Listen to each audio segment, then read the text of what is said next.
Habs Training Camp 2019 News and Notes. Hey everyone. In today's News and Notes, Habs tried to sign Gardner, nix Markov and Pominville, Domi extension, Mike McCarron. Will Suzuki and Paling break camp with Montreal? Will KK move up in the lineup? And new lineup projections. And that's right here at Talking Habs with Rick. That's me. With 50 years of Habs fandom, I've seen all the highs and lows. I'd love to tell you about it, so subscribe and ring the notifications bell, and that'll get you all of my videos, live streams, and much, much more dedicated to the Habs and all things hockey. Let's get to it. First off, I'd like to remind you of my hockey live stream. That was said really well. Saturday night Hockey Talk live stream. Every Saturday at 9 p.m. And also, just let you guys know, I'll be on the podcast, the Have a Listen podcast, starting next week for Season 4. So please check that out. There'll be a link in the description. So that's Have a Listen. Great podcast with me, well, Louis Gibby and myself. We'll put it that way. They've been at it longer than me. I'm joining for Season 4. Okay, so number one item up for bids on The Price is Right. Jake Gardner. So it's come out that Marc Bergevin had offered Gardner a contract, 3 years, $5.25 million. It's all the detail I have. I also saw something where they might have also tried to work on 1 and 2 year deals, and that other teams had offered Gardner basically 1 and 2 year deals, and this might be what took so long for Gardner to sign. That Carolina came along offering $4 million. For 4 years. Even though the number, if you look at it, Montreal offered 3 years at 5.25, so that's $15.75 million. Carolina offered 4 years at 4.05. That's 16.2, so the money is less. So you got to ask yourself, why would he sign that? And apparently he's quoted as saying, blah, blah, blah, blah, blah, he wanted something quieter. He wanted to be somewhere quieter. Montreal, like Toronto, a hockey hotbed. Everything revolves around hockey. But he wanted to go somewhere quieter. And I've been saying that maybe he didn't really want to come to Montreal, and I think that is true. He didn't want to come to Montreal. Too much noise. Didn't want to get booed out of the rink again. So number one item was Jake Gardner. Montreal did try to sign Gardner, and he rebuked us. So number 2 would be very similar. We're going to talk about Andrei Markov and Jason Pominville. Bergevin came out to say that they were not interested in Andrei Markov's services. They were very happy to have had him his whole career, or most of his career, I guess his whole career in the NHL so far. He was a great player, a great Hab, a great defenseman, but at this point, they weren't interested. They also went on to say that as far as Jason Pominville, they're not offering Jason Pominville a contract or a PTO. They want to see what the kids can do, and they'd like to go with more of a youth movement and not keep bringing in these older veterans and going nowhere forward with the kids. So for Andrei Markov and Jason Pominville, it's a no-go. Number 3 item is, are the Habs working on an extension for Max Domi? I've heard I saw a little bit on Twitter. Yes, I don't know the reliability of the sources, but I heard this also when I was listening to do some research for some stuff in this video, some shows on TSN 690 that were already recorded, and I believe that's where I heard that Domi and Montreal are talking, and they are starting the process of negotiating to re-sign Max Domi before he becomes an RFA, to reduce the fact that he won't be getting an offer sheet, and also in the long run, the contract should be more beneficial to the Habs as far as money, number, and cap hit. So the Habs and Max Domi are working on a contract. This is the point where I talk about TubeBuddy. So TubeBuddy, if you're a video creator, a live streamer, a gamer, or a vlogger, or just somebody who watches videos and likes stats, and like to see what how the channel's doing, how many views, how many subscribers, you can see that if you get TubeBuddy. It'll show you that next to the video. So you can get that on Chrome, Safari, and Foxfire. I use TubeBuddy every day, and I really can't do YouTube without it. I do my thumbnails with it, my SEO, which is search engine optimization. This time I got it right. I didn't forget it. Analytics, it gives you a bunch of stuff, and I only have one of the lower plans. There are 3 plans. The other 2 give you a little bit more, which I'll get into down the road when I need to expand. Now, the great thing about TubeBuddy is it's free. You never have to upgrade. You can get it for free. It's a great little extension. So just go out and search TubeBuddy in this Google store, and you can get it. And yeah, it's a great. You can keep the free version forever. You never have to upgrade. But if you do, they do have 3 plans that are really good. And for me, TubeBuddy is essential. TubeBuddy, my buddy when it comes to YouTube. I wrote that. Before I get to my next 2 items, I'd like to give a shout out to Grant McCagg. That's Grant McCagg. I follow him on Twitter. He's a hockey writer, a scout, and he has I don't know if it's a company, but he has a website, recruits.ca. I'm going to put a link to it down in the description. That's recruits, recruutes.ca. You can get scouting reports, coverage of like the rookie tournament we just had. He covers that, all kinds of stuff like that. So if you're interested in really knowing about the players and what goes on behind the scenes a bit and scouting, check out recruits.ca. Now, the reason I'm shouting Grant out is he doesn't follow me yet. If you're watching, Grant, give me a follow. Anyway, you don't have to really. But I follow him on Twitter, and I really like what he has to say. He was on with Tony Marinaro, I believe, maybe yesterday, and talking about the rookie tournament. But now one of his tweets got me going. Very intriguing. He feels that Mike McCarron will make this team this year. Maybe not in a huge role, obviously, but he feels McCarron will make this team. And we'll get into the next one. Anyway, I don't want to spoil the next one. So, why does he feel he will make the team? So I'm gonna read a tweet that he put out on Twitter. I messaged him yesterday, told him I was going to do this, so I'm hoping this is all okay. He gave a like on it, so. Okay, so he wrote this. I'm expecting McCarron to make Montreal's opening night roster. I don't think his skating has to markedly improve. We saw it last season. Needs to be healthy. There is a need for his size and grit with Nick Delorier and Andrew Shaw gone. So what do I think of that?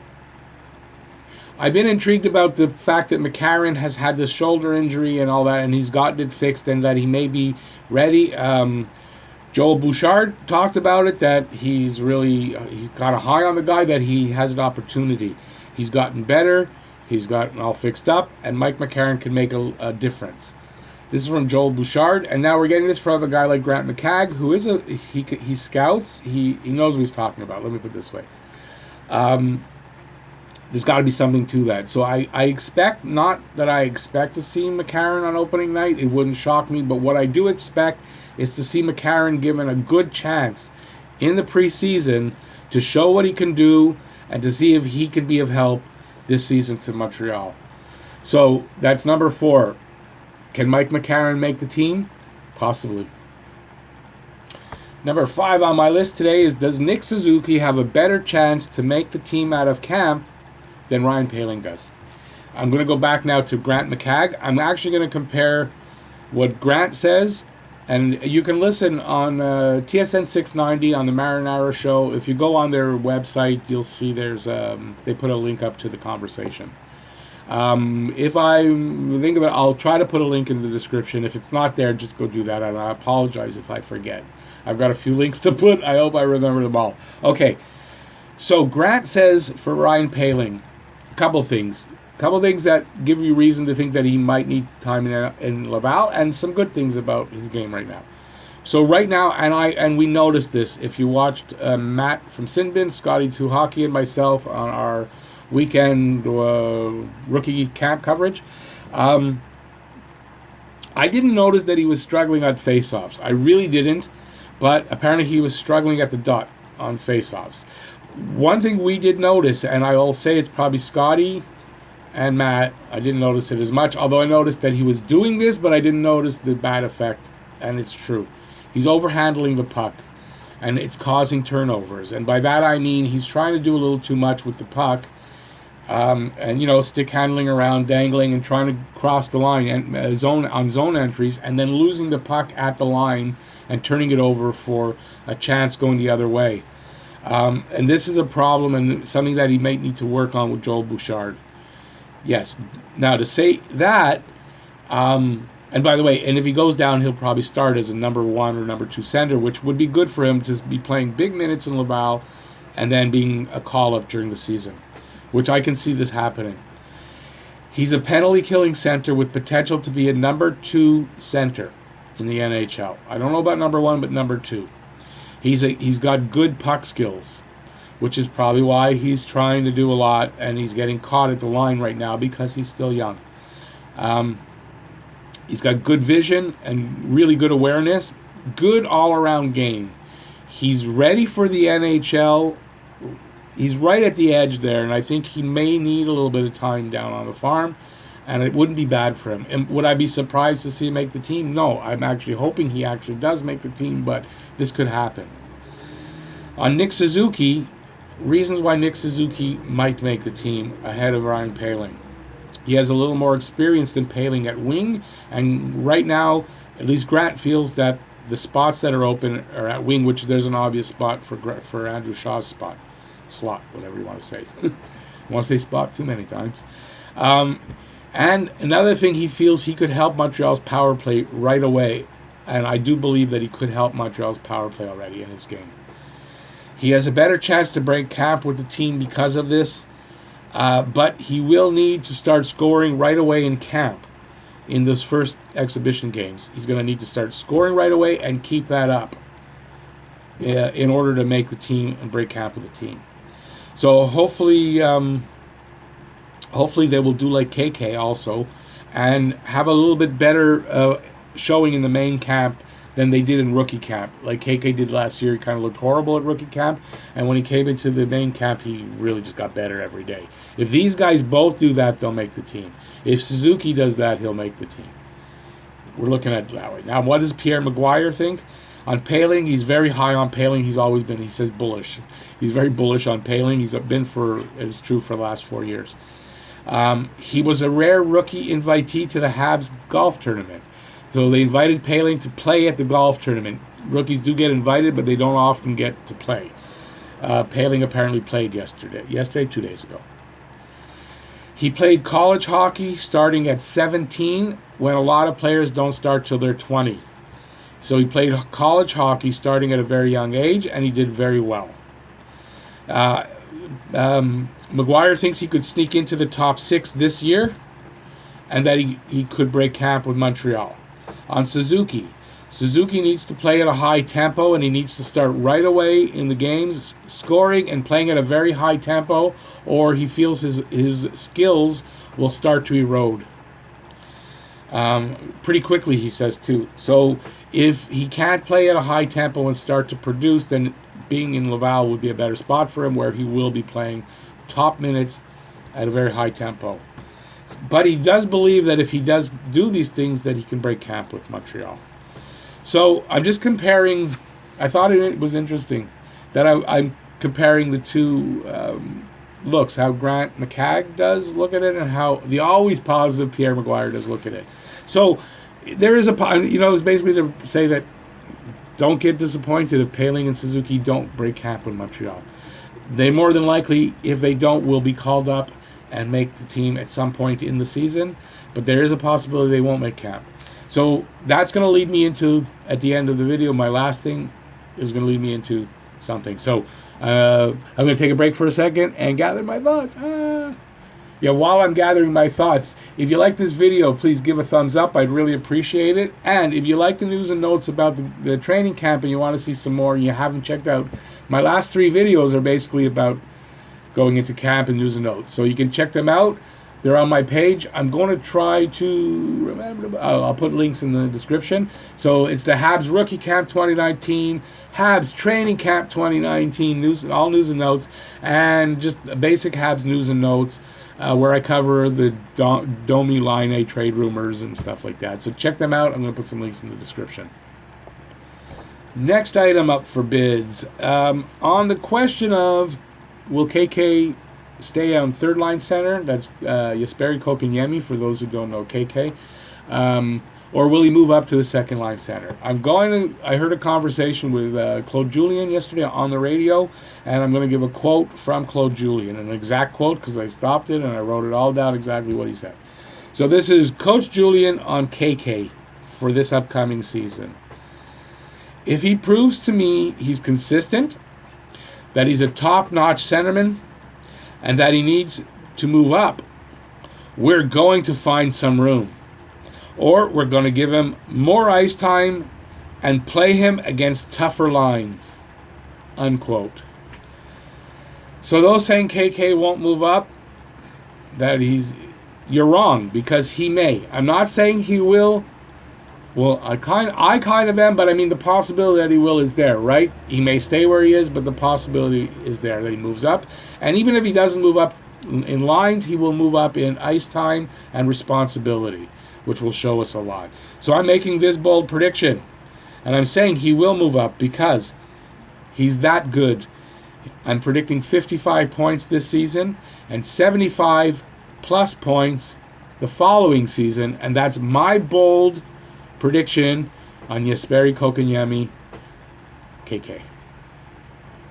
Okay, so next item.